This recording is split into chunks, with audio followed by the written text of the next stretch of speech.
যদি কেন্দ্র সরকার জোর করে ওয়াকফ আইন পাশ করে তখন মাথায় কাফন বেঁধে আমাদের রূপ আমরা ইনশাআল্লাহ দেখাবো।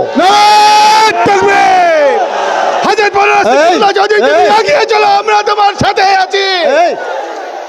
আপনাদের এটা খুব ভালো করে বুঝবেন, আর পরের লড়াই অস্তিত্বের লড়াই, জীবনে বেঁচে থাকার লড়াই।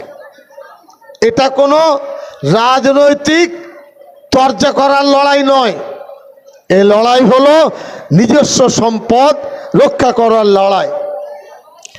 নবীরা প্রমাণ চায়, মূর্খের দল ওয়াকফ পড়েনি, ওয়াকফ কাকে বলে তারা জানেন না। এটা আমাদের কর্তব্য, আমরা বলবো না তা বলবে কে? আমাদের ব্যথা বেদনা আমরা রাস্তায় বলবো না তা বলবে কে? এই সম্পত্তির জন্য জিভ দিয়ে লাল পড়ছে বিজেপির, তাদের লজ্জা হয় না, তাদের শরম হয় না? হ্যাঁ, আমাদের সম্পত্তি কেড়ে নিতে চাচ্ছ, হবে না।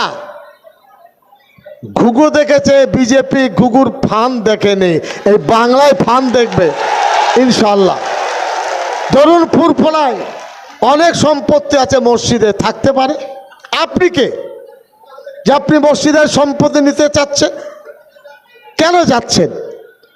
এবং এই রহরা রামকৃষ্ণ মিশন হিন্দু ব্যক্তিত্বের দ্বারায় পরিচালিত স্বশাসিত সংস্থা, তাদের সম্পত্তির মালিকানা সরকার নেই, তাদের ট্রাস্ট তারা চালাবে। ওই বেলুড় মঠের মন্দির আছে, তারপরে ধরুন ওই ইস্কন আছে, ওই উড়িষ্যায় কি ওটা মন্দির বড়, পুরীর জগন্নাথ মন্দির আছে, তাদের মালিকানা। বিজেপির চোখে কি রঙিন চশমা আছে? তারা কি দেখতে পায় না যে তারা মুসলমানের সম্পদ লুটে পুটে খাবে? এটা হবে না। হিন্দু ভাইদের আমি তাদের সঙ্গে ঝগড়ার আমাদের নেই, কিন্তু জিজ্ঞাসা করি মসজিদের ইমাম কে হবেন, মোতাওয়াল্লি কে হবেন, এটা কি হিন্দু ভাইরা ঠিক করতে পারবেন?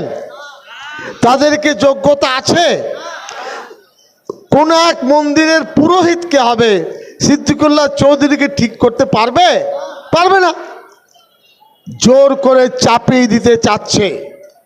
আমি অনুরোধ জানাবো আজকে সমাবেশের মাধ্যমে, मैं गुजारिश करना चाहता हूं तमाम अपोजिशन पॉलिटिकल पार्टी को, आप अपनी ताकत से वक्फ बिल को विरोध कीजिए, विरोध कीजिए। मस्जिद, माद्रासा, खानका, ईदगाह सब কিছু চ্যালেঞ্জের সম্মুখীন হয়ে যাবে। এটা কোনো মামুলি প্রশ্ন নয়। আমরা দুঃখিত যে এটা নিয়ে যে চর্চা দরকার ছিল সেটা কিন্তু হয়নি। আমাদের অনেক কষ্ট করতে হয়েছে। একটা প্রোগ্রাম করতে 1-2 কোটি টাকা খরচ, 3000 গাড়ি এসেছে, 4 লক্ষের কাছে যে মানুষ, ভাবুন কত খরচ তাদের। কিসের জন্য? আল্লাহর জন্য। কিসের জন্য? যে আমরা ঐক্য হয়ে থাকবো, ওয়াকফ সম্পত্তির এই বিল আমরা মানব না, এটাই আওয়াজ আমরা তুলতে এসেছি। সেন্ট্রাল গভর্নমেন্ট সাচার কমিটির রিপোর্ট অনুযায়ী তারা বলছে মুসলমানরা এই ওটা হলো রেল এবং সামরিক, এই দুটোর পরে সব থেকে বেশি ওয়াকফ সম্পত্তি আছে। এই কারণে এই সম্পত্তি সরকার হস্তক্ষেপ করতে চাইছে। ওরা মিথ্যা কথা বলছে। আমি কালকেও বিধানসভায় মিথ্যা কথা। আপনার 2টি রাজ্য অন্ধ্রপ্রদেশ, কেরল, হিন্দু দেবত্ব সম্পত্তি। আমাদের সম্পত্তি কত সাচার বলেছেন? 6 লক্ষ কয়েক হাজার একর, 6 লক্ষ আর কয়েক হাজার একর। আর এখন শুনুন, অন্ধ্রপ্রদেশ, তামিলনাড়ু এই সমস্ত জায়গায় হিন্দু দেবত্ব সম্পত্তির পরিমাণ হলো 9,40,000। কত বললাম? 9,40,000 একর। আর মুসলমানদের কাছে আছে সার্বিকভাবে 6 লক্ষ। বেশি কার কাছে? বিজেপি কি পারবে সমস্ত ধর্মীয় সংস্থার জরিপ করতে? ওরা আর কিছু খুঁজে পাচ্ছে না। জয়েন্ট পার্লামেন্টারি কমিটি তালাকের সময় করেননি কেন? কাশ্মীরের 370 ধারার প্রশ্নে করেননি কেন? নোটবন্দির সময় করেননি কেন? সিটিজেনশিপ অ্যাক্টের ব্যাপারে করেননি কেন? এই কারণে এর প্রতিবাদ ইনশাল্লাহ সর্বশক্তি দিয়ে আমরা করব।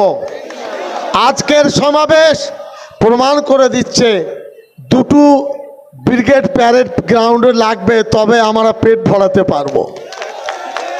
দোয়া করুন ইনশাল্লাহ আগামী অক্টোবর নভেম্বরে ইনশাল্লাহ ব্রিগেড আমরা সভা করব।